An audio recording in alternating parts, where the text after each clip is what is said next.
you're very welcome to the Man United Agenda. It is Tuesday, and if you missed it earlier on, Colin was on and he did a show on that tragic injury news for Dorgu, so be sure to check it out, give him a like, share and subscribe. But we're here to talk about two things. Kobbie Mainoo and Roy Keane's outspoken remarks on Michael Carrick yesterday. So Kobbie Mainoo, obviously, for the last 12 months or so, has cut a forlorn figure on the subs bench, in the stands, just generally looked like he wasn't enjoying football. Now Michael Carrick has come on an interim basis, and he seems to have received a new lease of life. For Richard Mainoo, before the Arsenal game on Sunday, called him untouchable in the Man United squad. But he's got a lot more plaudits today, and that's what we're going to talk about. First of all, there's Jamie Carragher. I'm not going to dwell too much on this because Mr. B and Yara have bare interest in international football. But Jamie Carragher reckons that Kobbie Mainoo should be in the England World Cup squad in 2026. And that's obviously a far cry from playing football in the reserves nearly last year, because for some reason Ruben Amorim did not like him and did not play. He wasn't even playing in the reserves. He wasn't even playing in the reserves, Rebel. He wasn't getting any football. He was just sitting down there training and sitting on the bench. Okay. What? Sorry, go on. The question I have for you is, after two games where Kobbie acquitted himself very well and showed us glimpses of why he got an international call-up all those years ago in the first place, is it a bit soon for pundits to be jumping on the bandwagon and saying, yeah, you're in the World Cup squad? Or is it a form game and he's one of the form midfielders, at least at the moment, and he has to be on the radar? No, this is justified. This is good. Anyone who's endorsing Kobbie Mainoo, you have to respect, because they know football. As simple as that. Whatever sport, this applies to all sports, all right? This is a universal thing for me. If you can be comfortable, like my favorite boxer, James Toney, he's had 100 fights. He was never knocked out because in the ring, he's comfortable. He's not getting out of breath. He's not flustered. He's not rushing. He's doing his thing at his pace, at his level, and doing his thing. He's a fantastic boxer, and he backed it up with his mouth. Kobbie Mainoo hasn't got the mouth of James Toney, but what he does have is exactly the same. He has he's comfortable in his setting, what he's doing. He's not overawed by anything. He plays a simple, basic game, which is hard to do because everyone's trying to do too much these days. But this is why all the top pundits like him, because they realize in the arena when it really counts. Carragher gave example there against Holland last year, last two games. When it really counts, he's comfortable in that environment. He can do what he does without being phased. A lot of things go wrong for players because they don't have the bottle for it sometimes. They get overawed by certain things. And this is what makes Kobbie, as much talent as he has to produce it. And his breathing, his lack of nerves, it seems, and the ability to perform, no matter if he's playing a reserve game or playing against Man City or Liverpool, he can perform at that same level. That's what makes him a really quality player. Calmness, composure, and able to deliver when it counts. Kobbie Mainoo, you're back in the run-ins. We missed you. It's like having a new signing, as Mr. B said in our group chat the other day. I'm really grateful for him. But once again, it just comes down to having composure, to be able to breathe and to deliver when the lights are on. And that's what he does every time.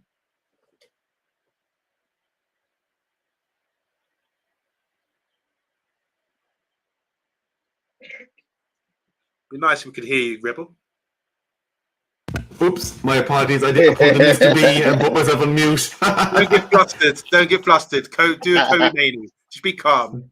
So, Mr. B, I'm going to go through some Jimmy Floyd Hasselbank quotes with you, and obviously would like to get your views at the end. So, he said if there's one player who has been the biggest winner since Carrick arrived, it isn't Fernandes, but instead it's his replacement as Casemiro's partner, Kobbie Mainoo. After spending the first half of the season surplus to requirements, Mainoo has since made a mockery of his former boss with two top-class performances against the league's two best teams and midfielders in Rodri and Declan Rice. Now, while appearing on Sky Sports with Jamie Carragher to pick a possible World Cup squad, Hasselbank spoke lots of praise for Mainoo. He makes Bruno Fernandes play better because he gives him the ball and takes the ball in tight areas. Do you agree with that? Yep. Yeah, I agree with that 100%. You've seen his technical ability. We've seen it. I think what is strange is that he wasn't played for whatever reason. Look, there's no point in going over that. It's just gonna get me mad because I don't know the reason why he wasn't playing. But all he can do is when you've been given a chance to do anything, you take the chance. He's taken the chance. The England talk seems to be very premature for me, considering he's only had 2 games. What I will say to that is, obviously, managers, coaches, Tuchel, they already know about his ability. You can't pick a player who isn't playing. It doesn't make any sense. So I have no idea when the next England call-up is. Not that I'm really bothered, to be fair. But I hope he does get the call-up. I think it will be soon, considering it might be 10 games, it might be 15, I don't know, 10 games, 12 games, I have no idea. All he can do is take the chance, like he has. And if he gets the opportunity, he probably will. He probably will take his chance. I don't know who England pick in his position. Who are his rivals for his position? Because if it's players like Gallagher, then he's in. You look at Carrick, he's in. Not Carrick. Declan Rice. But it's strange that Declan Rice played on Saturday. The last time Kobbie played, actually full game, Declan Rice was invisible, I'm sure. And he made him invisible again. People need to put some praise on his name. It's not a coincidence that Mr. Rice had been dominating, every other game. That people are putting him in their fantasy. They're saying he's a future Arsenal captain, which he probably is. But the fact that we had our little youth boy shut him down again, because it's not the first time it's happened. I think he's showing his levels and he's showing his class. The thing I worry about is that we as fans get too hyped about his performances. He's done well. The important parts of his game, the passing, he's kept his pass, and the amount of distance that he's running, considering he didn't have the running power, quote unquote, by some fussy, he's done really well. He's been our top distance covering against Arsenal and against Man City. So long may it continue. Long may it continue. Just before we get on to the next part of the quote, Stephanie is telling us that Mainoo is allowed to play by Casemiro and he in turn enables Bruno to shine in his best position. Midfield trio complements each other. So that suggests that whoever ends up being in the Casemiro role and the Bruno role next year needs to have the same sort of dynamics that they can link up and actually be a cohesive unit, which I think is a fair point. You know what's interesting, Rebel, because Jimmy Floyd Hasselbank, I mean, he done wonders at Burton, didn't he? As a manager, he went down low in the leagues and really turned them around. You go and look at his record, amazing, a really nice character as well. When you see him as a pundit, but what he done, what people don't fail to have forgotten, he was part of the England setup as well, so he can talk. He's qualified to talk about England's international level because he was part of that coaching staff, So what he's saying here is a huge endorsement when you consider the other players around. We've noticed in the last few years, it's been Declan Rice, it's been Anderson, it's been Bellingham, and the Aston Villa boy, Morgan Rogers. So those 4 are sort of dead certs based on who's been playing. They've been playing, and they're talking now Morgan, Rogers, or Bellingham for a position because it seems like Anderson and Rice. Yeah, it seems like Anderson and Rice have sort of held down their position. So Bellingham and Rogers look like they're fighting out for that position. And people are going crazy because they're thinking, well, Bellingham, a better player, he's playing for Real Madrid. But Rogers, based on form, has been doing really well. So Tuchel has got a lot of decisions to make when it comes to the World Cup and crunch games. But he can't go wrong by bringing Kobbie back into the fray because you don't know about temperament of other players. They look good, obviously, but they're not playing in the highest level. People talk about Adam Wharton. He's playing at Blackburn. He's playing at Palace. Spotlight's not mainly on him. Let's see what he's like when he's really crunch time and playing Champions League football and international football. You just don't know. That's why I said in my first speech, I talked about temperament and composure and being able to manage your nerves. And I think Kobbie's proven that. So I think he's ahead of everyone else. And like I said, all these good endorsements are from players that know football and know what it takes to perform on the big stage when the lights are on. Absolutely. I just want to say hello to Mr. Portis as well. Basically pointing out that 2 months ago we were saying that players weren't good enough, X, Y, and Z, this and that, and all the other things. But after looking at the last 2 games, he's saying clearly it's 100% all on Amran. Stephanie Griffiths is reminding us, please do like, share, subscribe. It's completely free to do so, and it helps the channel so much. So if you wouldn't mind hitting those buttons for us, we would greatly appreciate it. Continuing on the points made by Jimmy Floyd Hasselbank, he revealed that the current assistant coach, Steve Holland, that Michael Carrick has brought in as part of his ticket for the remainder of the season, was a big admirer of Kobbie while they worked together in the international setup at England. So he's very familiar with how Kobbie plays the ball from the time they came together. We'll go back one. He's very confident on the ball. At times in training for England, me and Steve Holland were looking at ourselves when Steve was doing some drills on the pitch. We're looking at ourselves when he was on the ball, and just it was so beautiful to see, you know. The boy can play, he wants to play, and he's not scared to play. That's really what you need. Mainoo's been great recently. Clearly, the coaching staff believes in him, and he knows exactly how good he can be. And I suppose it's not exactly a surprise considering Michael Carrick has pretty much got an English backroom team with him in Jonathan Woodgate, Johnny Evans, well, he's Northern Irish, and obviously Holland, being part of the England international setup in the past.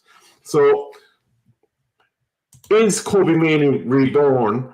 And if Carrick, obviously at the end of the season, does depart onto pastures new, how critical is it that the manager that comes in takes stock of the rebuilding of Kobbie Mainoo, should he continue in this vein of form, and is able to utilise him in a proper fashion?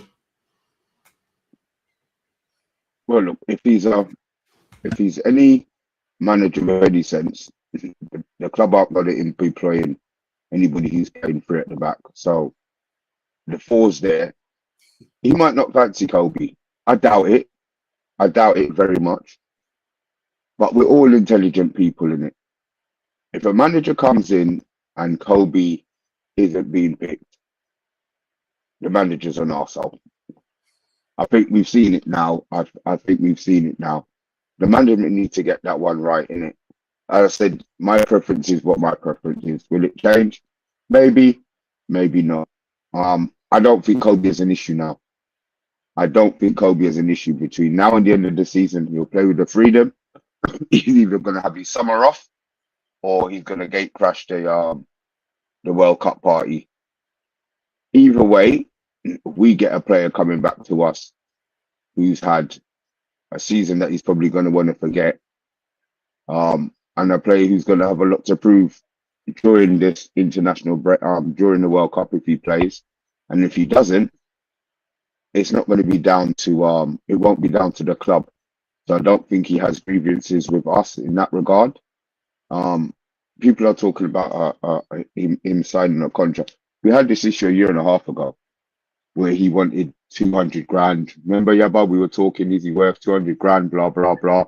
I have no idea what he's worth or what he's not worth, but the club need to make sure that they tie him down before somebody else comes in and starts flattering their lions at him. He loves us. I know he does. But love only takes you so far, you know what I mean? So It's true, Mr. B, what you say. Honestly, when you look at it, we've lost some talent in the recent years. I mean, even Rashford, we've lost him. Some people might be happy about that, but he's still a talent who come through the academy. And then you look at Mason Greenwood with all the issues he had, but he's out there playing football, and people are comparing him to like one of the best right-sided wingers out there with his abundance of goals this season, last season for Marseille. You know, so Angel Gomez, you know what I felt about him. So we want to change that and make sure we nurture our young people. our young players and bring them through and let them shine at the club, because I think he's got all the ability to do that. The only thing that we questioned about him when we, because we are critiquing peak players, aren't we? We said, has he got the physicality and the running power? And when you play the way he does, I think that comes out of it. A lot of Spanish players, don't have the physicality, running power. Look at a player like Pilo. He hasn't got the physicality, running power, but he still dominates games and shines with his ability. So I think the same applies with Kobbie. You might have question marks about certain things, and no player is perfect. But when he imposes his game, no one's saying anything about that. Do you understand what I'm saying? So I love the guy. I'm really happy that he's with us. And when we're looking at all these other great players like Anderson and Wharton that we wanted, we've got someone sitting there on the bench, as just as good, if not better. So long may it continue that we can develop youngsters. We've got a nice defensive midfielder coming through. We've got Kone as well, and Kobbie's just a shining light right now. So give him the confidence. Don't give him the pay yet. Let him work, and with the wages and all that. We talked about the 200 grand or whatever. Do make sure you're wise about that, but keep him hungry at the same time.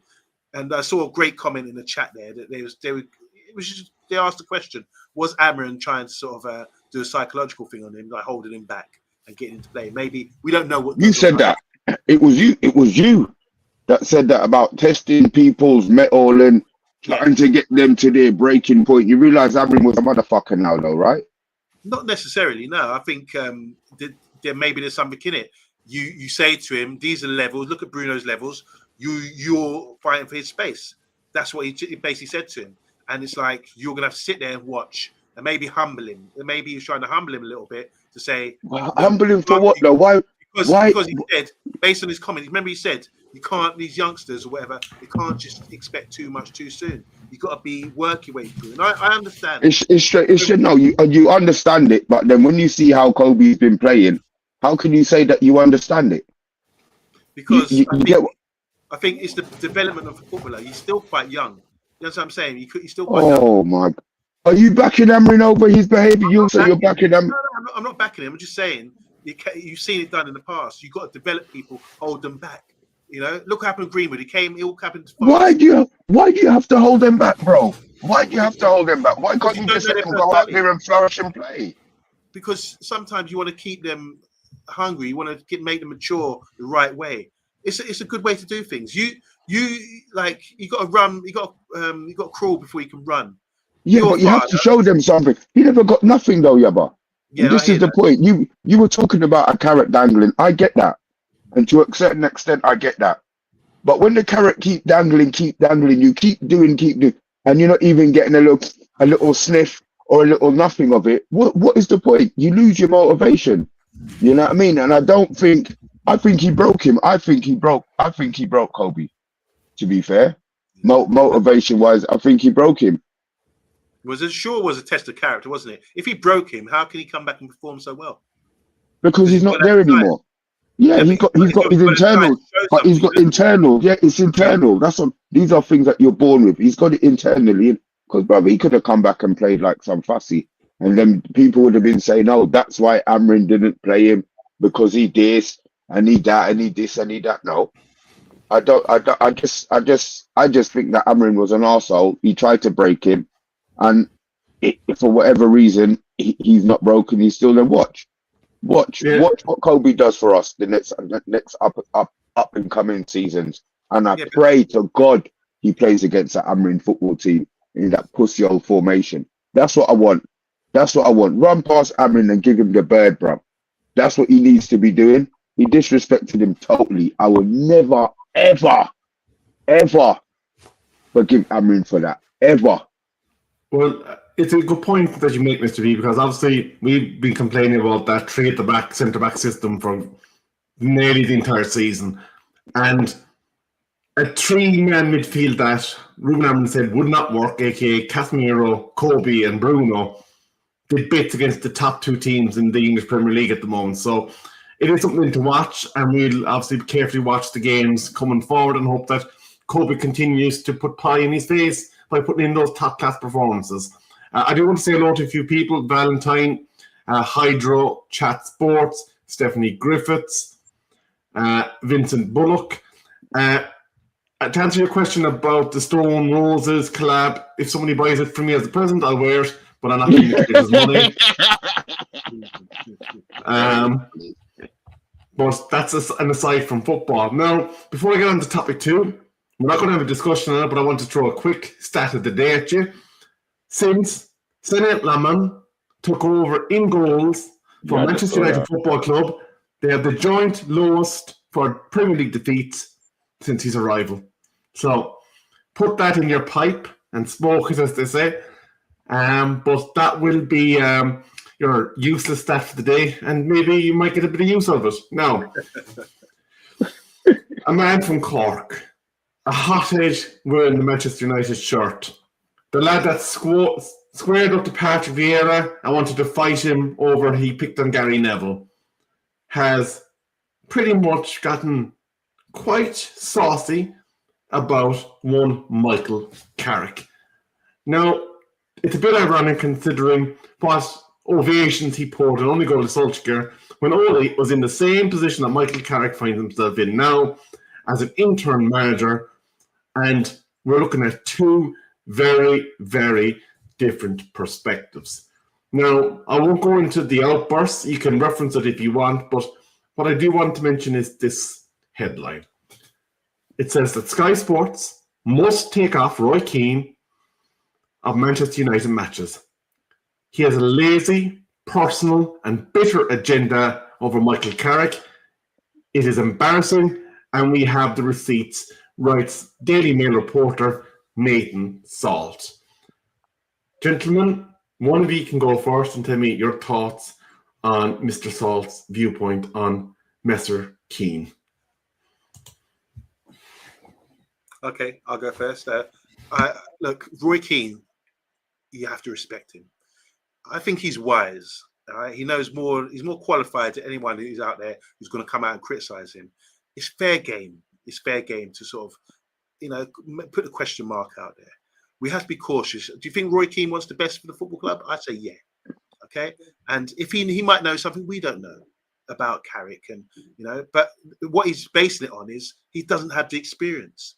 And he saw what happened with Ollie. He saw what's happened over the last few years with managers coming in.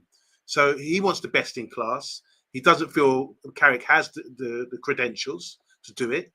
Okay. And he's quite vocal about it. Whereas we're quite emotional right now. We love what he's done in the last couple of games. But we have to be mindful. There's a lot of games to go. And we might, like with Ollie, when we were loving him, we might end up loathing Carrick if things start going wrong again, because it can happen just like that. So I think Roy Keane is right to err on caution with Carrick, and sort of, he's basically saying he ain't got the credentials. So it's down to Carrick to prove him wrong. And that sets it up nicely. Now, Keane's not going to turn around and say, oh, I was wrong. And, and I'm sure he doesn't want to be like, I told you so either. But he's just putting it out there, and it's good. It's good for us to discuss because we want to see what goes on. And I just think that what you need to do now is just go and do your best and prove people wrong. Like Martinez tried to prove Nicky Butt wrong by he ended up scoring or being responsible for one of the goals the other day. That wasn't a good start, but Carrick maybe is 2-0 up against Roy Keane right now. Obviously, things have come out about Carrick and his wife having a spat with Roy Keane. The one thing with Roy Keane is he don't let nothing go.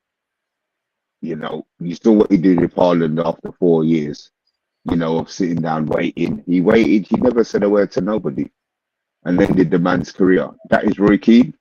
He's always been volatile. He's always been explosive, and maybe he does have Manchester United's interests at heart, best interests at heart. He wants us to be winning. But I do think it's personal against Michael Carrick and his wife. You can't have a man win. This is Roy Keane's quote. They asked him a question. If he wins all of the games from now till that's all of them, all of the games from now till the end of the season. So that's what, plus the 2 that have just gone.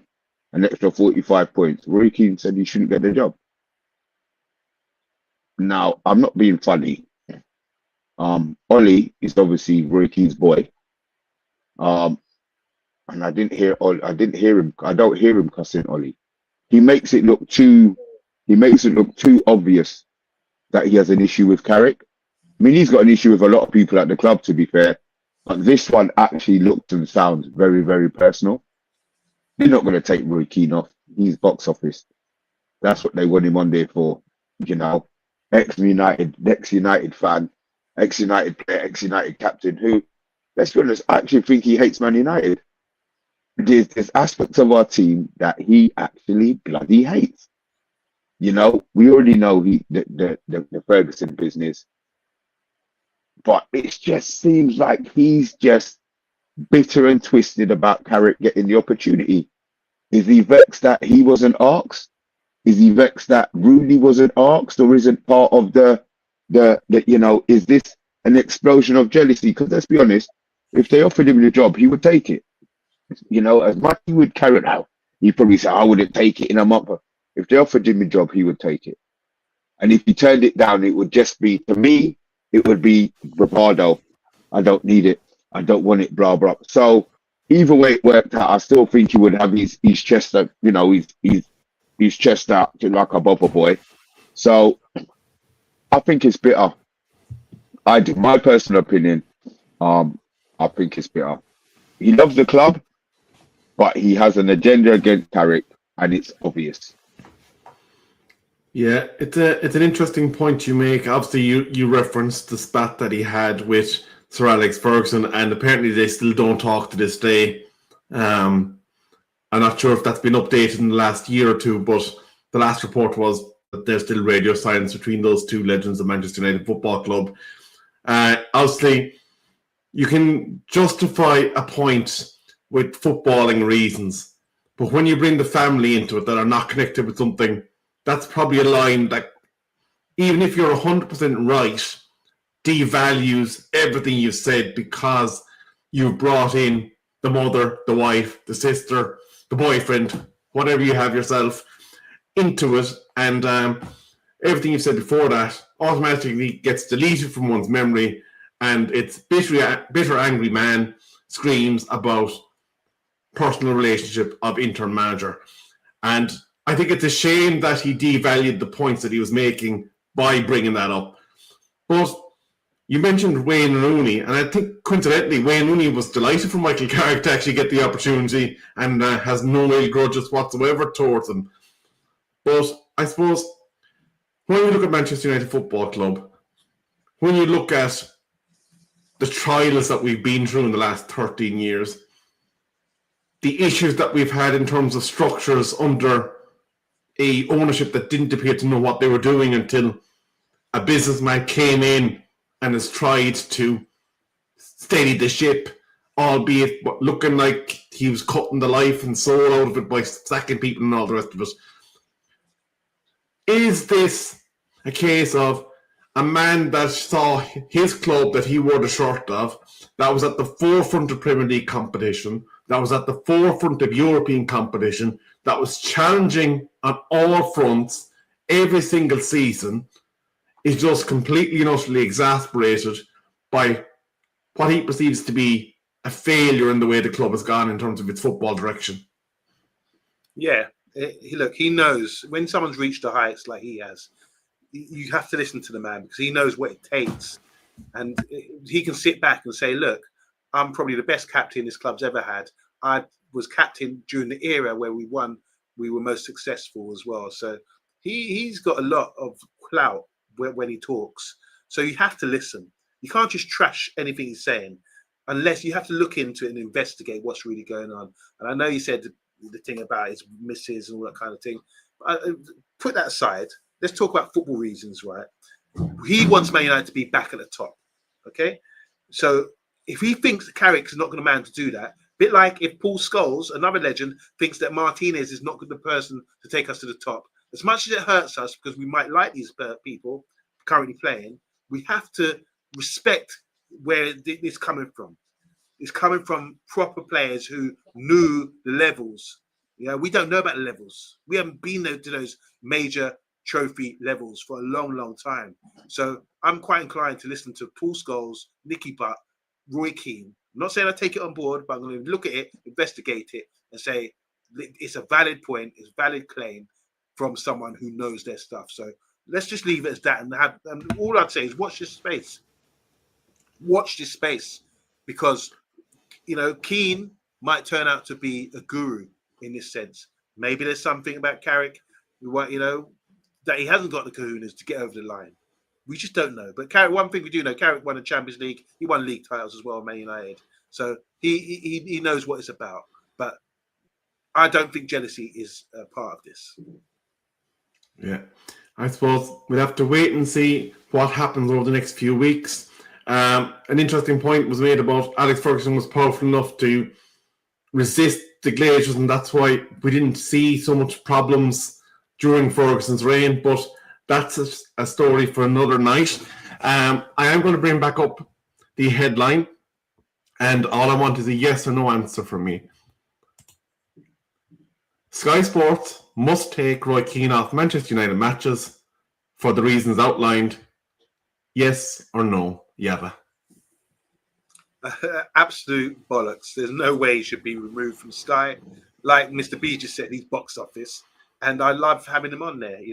You need people like him. He's a big personality, and he's all over the media right now. Maybe it's his gimmick. Maybe it's his gimmick of saying things that go against norm and challenging authority and challenging things. That's his gimmick, and this is what he's doing with Carrick right now. So just leave him be. Let Roy Keane be who he is, because he's great TV. He's a great watch. Mr. B, same question.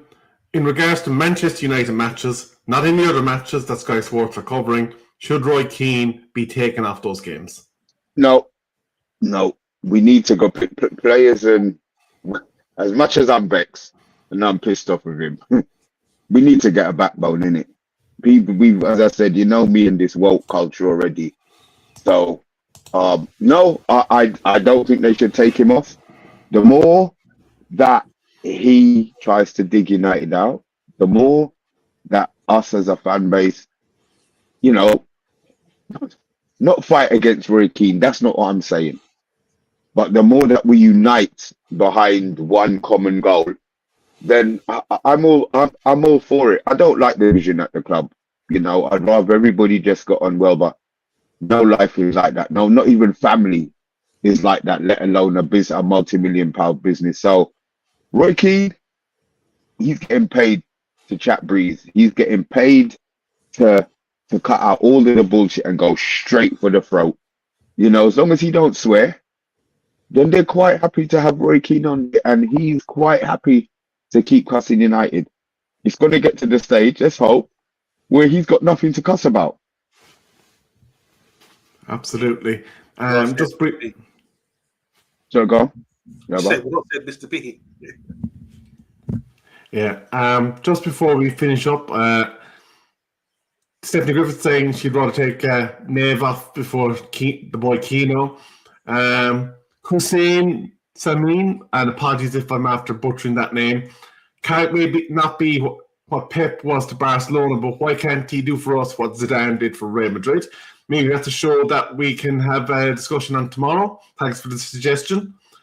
Valentine is calling the writer a clown, and you put it too far around there, to be fair, because I don't even know who this Nathan Salt character is. I just saw the headline and said, you know what, now we'll have a good chat about that.